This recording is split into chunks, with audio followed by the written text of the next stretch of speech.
Nagbabalik po tayo sa ating pong palatuntunang #blessings. Bishop, yung kanina po, napakaganda nung pangalawang tanong connected sa second coming ng ating Panginoon as we celebrate Advent season, no, bilang paghahanda natin. Maganda yung tanong sa atin kanina ni Bishop napagtutuunan ba natin ng pansin din yung pong second coming ng ating Panginoon sa Kristo. Kanina yung ating Ambal na Obispo, binanggit niya yung halimbawa ng isang kaibigan niya na may cancer.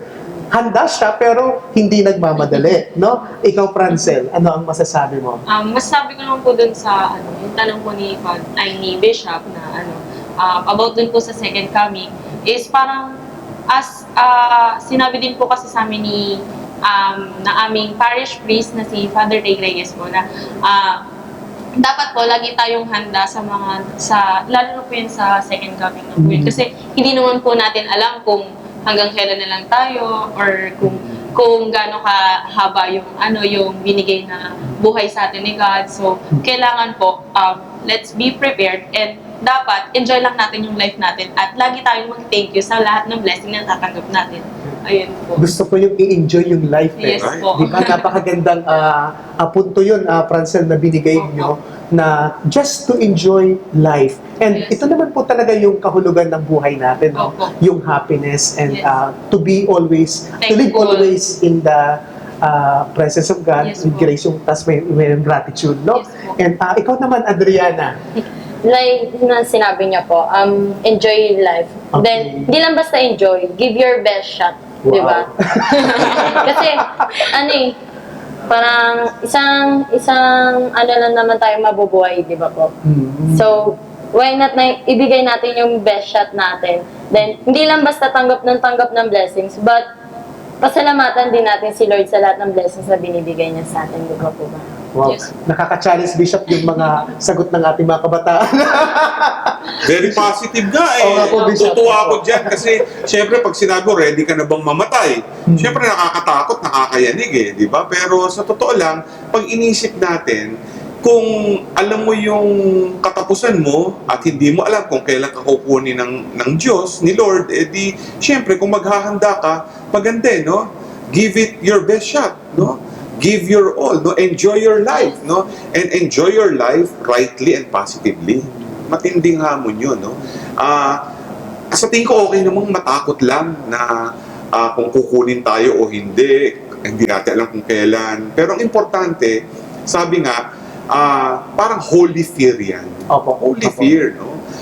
Sabi nga, importante na makita mo na yung ginagawa mo sa mundong ibabaw ay talagang nakatuon at nakadirekta sa buhay na walang hanggan. Kasi napapansin natin, no, kayo mga kabataan, may mga bata pa lang parang wasted life na. Opo. Napansin nyo, no? Opo. So parang imbis na namumuhay ng mabuting anak sa pamilya, para sa kanilang magulang, o kaya mabuti sa kanilang komunidad, wala, no? Parang nalulusta yung buhay nila, barkada dito, barkada dyan, nalululun sa iba't ibang bisyo. So, hindi nila nakikita na maikling buhay. Opo. Tapos, you only live once. Yes, YOLO. Pwera lang kung pusa ka. Ilang buhay ang pusa? 9 po. Ewan ko kung totoo din yun. Diba? Marami na ako nakikita namamatay. May dumadaan bagong pusa. Diba? May bagong pusa. No? Anyway, sa tingin ko, dapat makita lang natin ang kahalagahan talaga ng paghahanda sa pagdating ng Panginoon. No? Tayo'y natutuwa, nagagalak dahil kapag dumadating ang araw ng Pasko, napapamulat sa atin ng Panginoon yung dakilang pag-ibig niya. Tayo nagdiriwang dahil muli naman siyang dadating sa ating puso. No? At sabi nga, dapat tayong mag-enjoy ng buhay and enjoy it with the Lord. Yes. Pero ikalawa, importante makita natin yung paghahanda natin sa tawag pag dumating yung oras natin, yung buhay natin maayos, mabuti at banal para sa Diyos. Siguro magandang hamon po itong sa kapwa kabataan, yung pagbabahagi nyo, no, Francel and Adriana. Kasi sabi nga kanina ni Bishop, yung napaka-positibo ng inyong pananaw sa buhay, kahit yung pananaw sa second coming. And nabagay din kanina ni Bishop na may mga kabataan na sa kanilang murang edad ay nasasayang na kumbaga kung nasan sana yung peak ng energy, ay sana na ma-experience silang maglingkod, no? Maging masaya, kabahagi ng pamilya, ng parokya, ng simbahan, ay tila baga nawawala at nasasayang.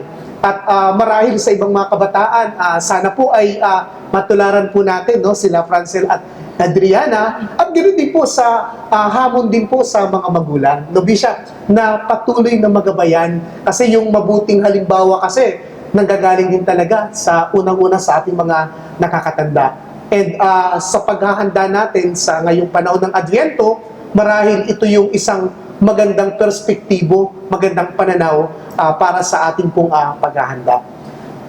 At dahil dyan, babalikan po namin kayo at ang ating pong palatuntunan, #blessings.